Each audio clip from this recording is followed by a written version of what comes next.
right?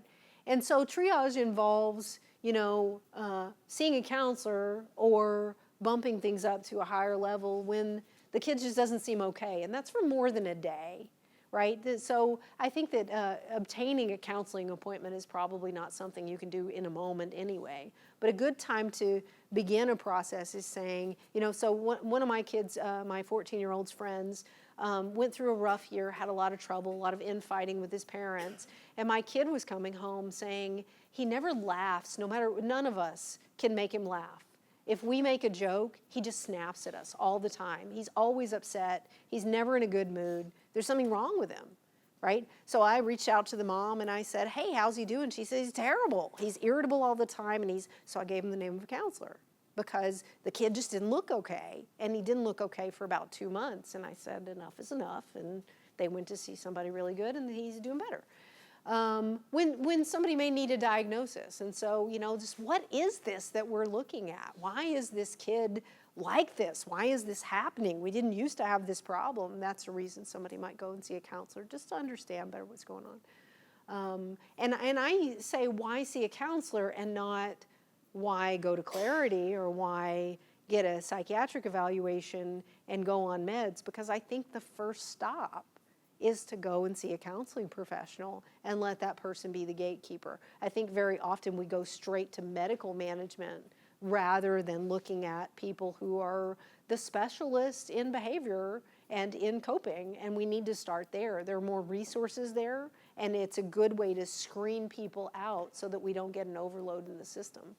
And I think families need to know this because it's not what they're doing, right? They might go to the pediatrician. Very often they will track down a mental health appointment and they'll think they need a prescription. And sometimes that's not really what they needed. They needed the advice of a wise, experienced professional who deals with these kinds of problems. So, problems beyond the parent's expertise. And so that might include things like, parents will seek advice for a situation where they think that a teacher at school has been abusive and the teacher was removed from the school, but the kid just still seems to be struggling with that and they need some additional advice. And that might be a reason to go into the treatment community and find a counseling professional. Needing coping skills.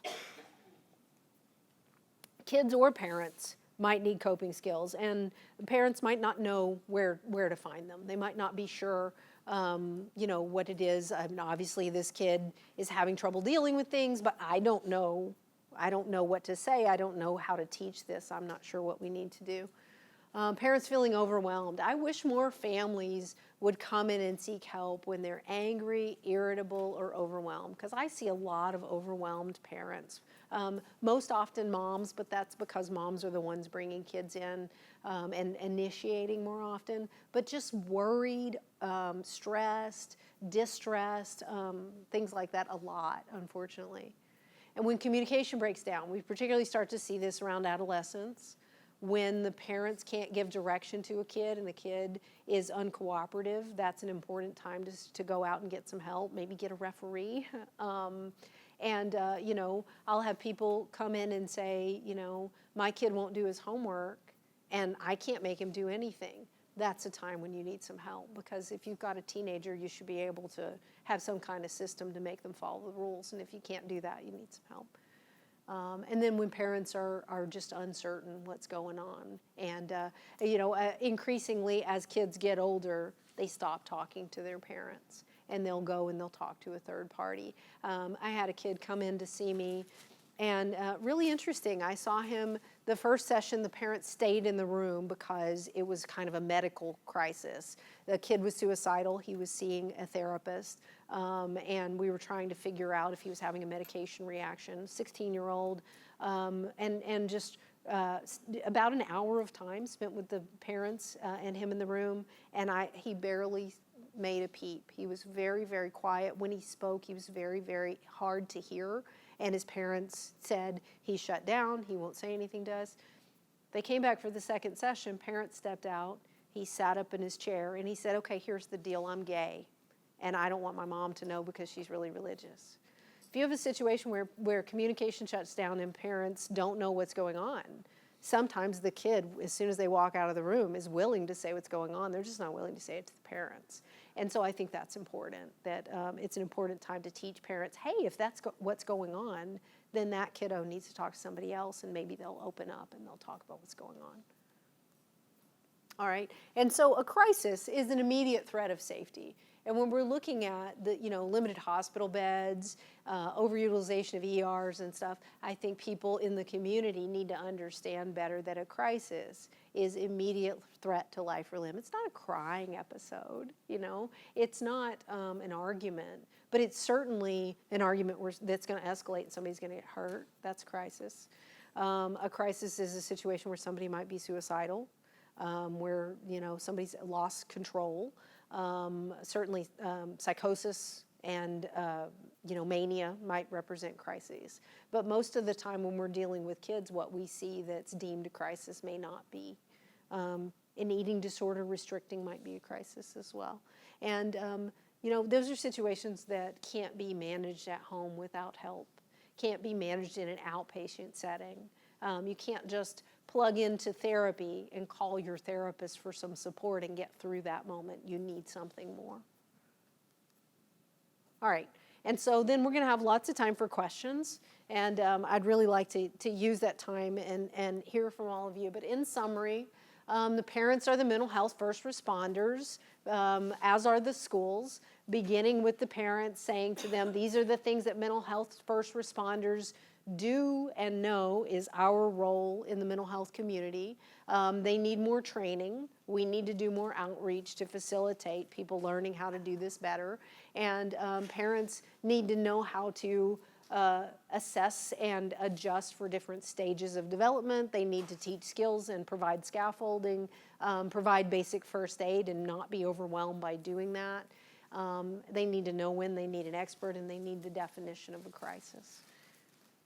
Okay, and so this is me and where to reach me. So what kind of thoughts? I'd love to hear from anybody, not just questions for me, but just experiences with the problem of parents not understanding their role or us not taking the time to educate them. Yeah. I work with families and children and both of them. Okay. So one thing from everything you mentioned is coming from mind is, for example, a 2-year-old that's been diagnosed, with bipolar Yeah. or, autism very, very young, and he starts to think to me, it's just heartbreaking to see it because it's just a completely different situation. But a lot of the times, the parent, tends to rely a lot on what the doctor is telling them. Yeah. And are you talking about, so what she said is that she goes into the home, does in-home counseling, and sees situations where very, very young children are given a serious diagnosis like bipolar disorder and given medication. And that it's upsetting and alarming and hard to know what to do with. Right. And so that is a great example of why if you're in the home and you say to them, here are the things you can do. Here are the things you need to learn that you can make a big difference. Because one of the things that happens as you're looking at development and you look at the fact that there's pruning for language development shortly before age 2. And then around that age, you get the terrible twos and you get emotion dysregulation.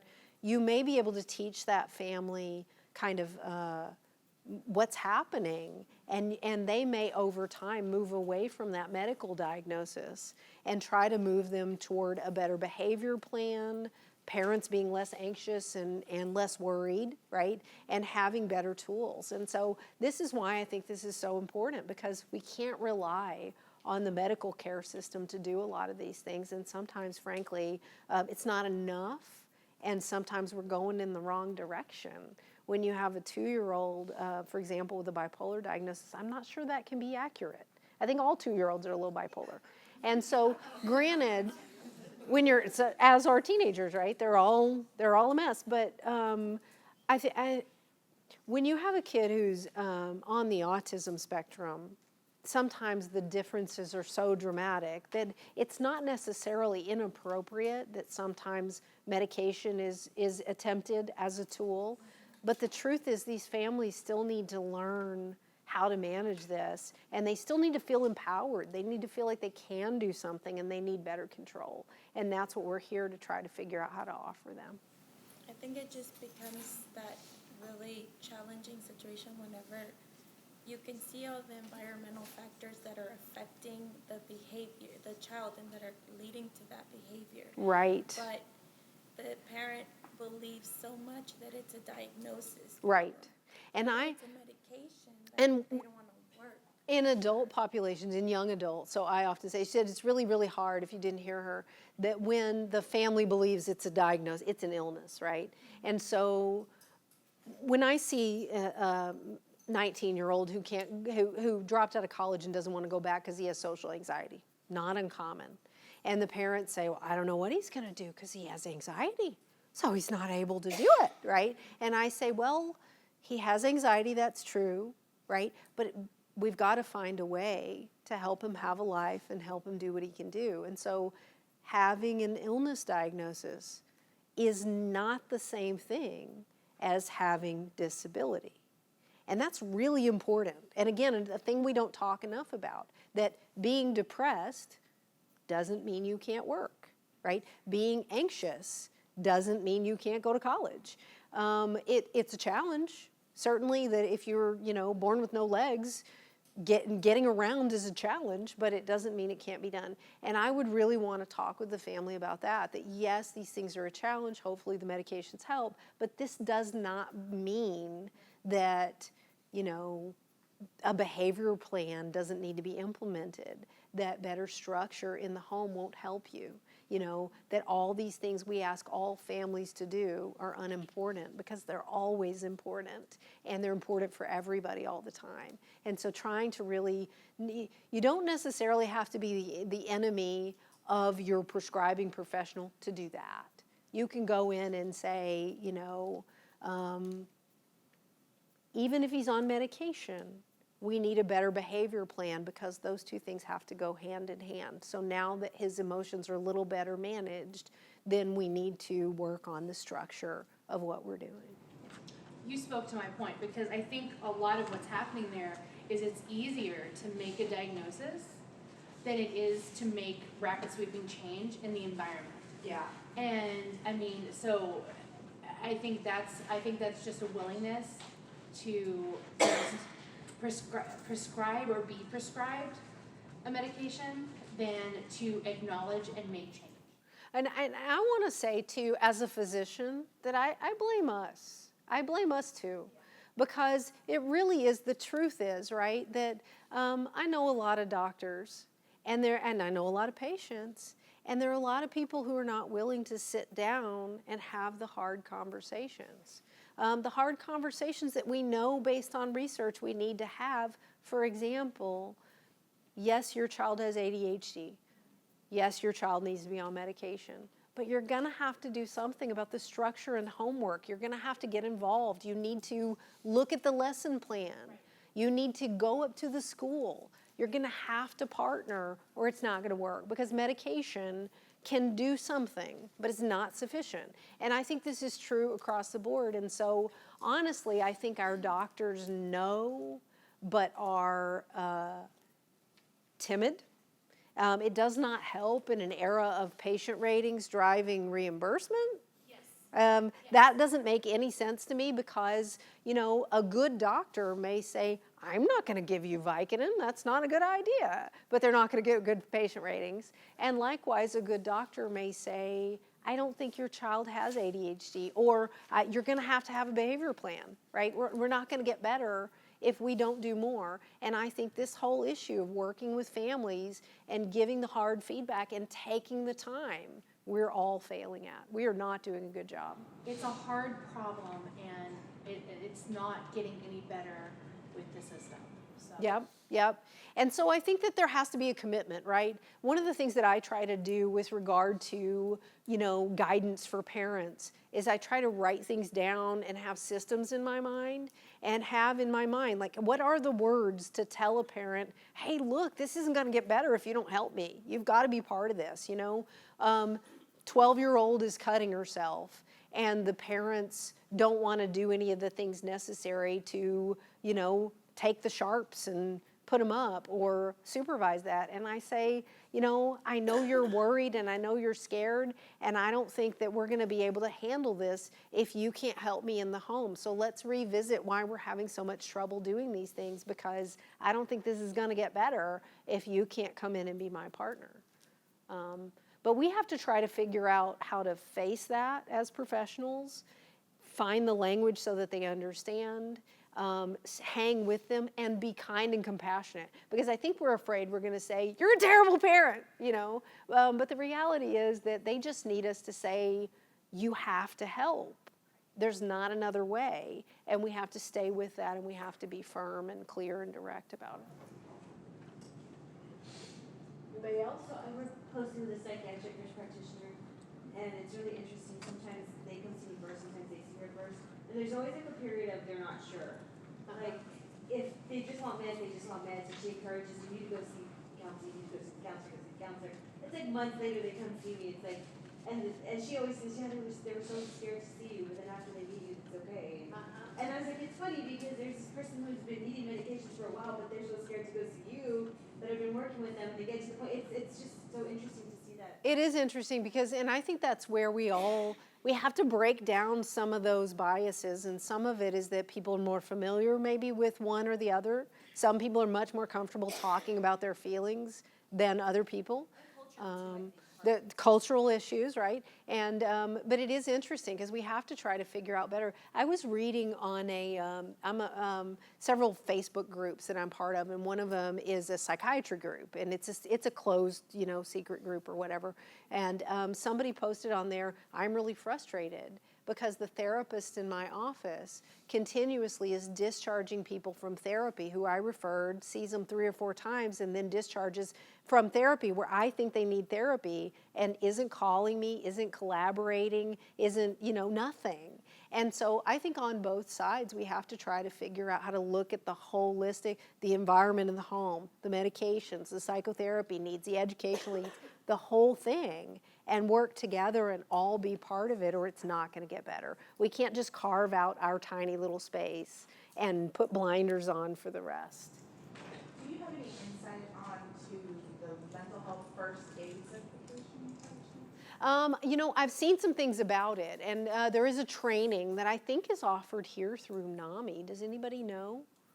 I'm fairly certain. NAMI has a table out here. I know, and CHCS does it. Okay. Have you had any? And so I have read a lot of articles about what that entails, and I think it's really important. I mean, it's interesting because we don't think much about if you're in the field, you know what to do. Or if you've ever, somebody was telling me that they were a person with depression, and that somebody who they went to school with had a crisis, and everybody wants this one girl to come and comfort the person. And she said, I know what to do, right? But we don't think how much people don't know what to say, they don't know what to do, they don't know what a crisis is. All of these things that we're going through, they don't know.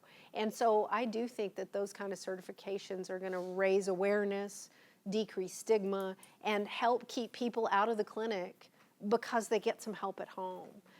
There's an increased push for peer support specialists.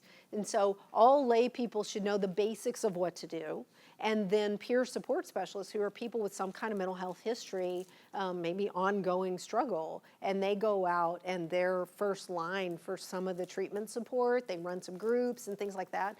So important to increase the number of hands, because we don't have enough hands to do this, by changing the culture around what we're doing.